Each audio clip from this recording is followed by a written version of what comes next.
Hello, it's about Joshua. Within my video, I teach people how to solve different computer problems. So if this is your first time watching my video, all you need to do is just to like, subscribe, and click that notification bell so that you will be notified whenever I upload a new video.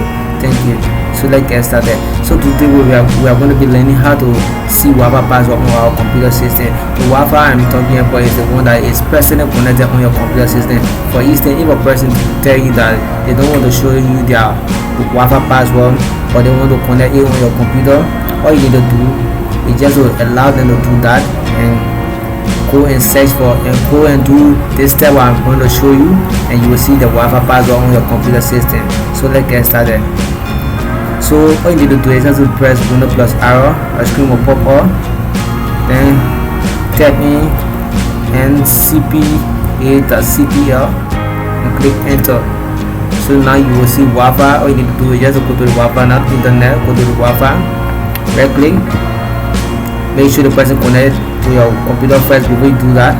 Right click on the Wi-Fi, come to status, click on it. All you need to do is just come to wireless properties, click on it, and then you will see the name of the Wi-Fi, the SSID name, the network tab, and other stuff.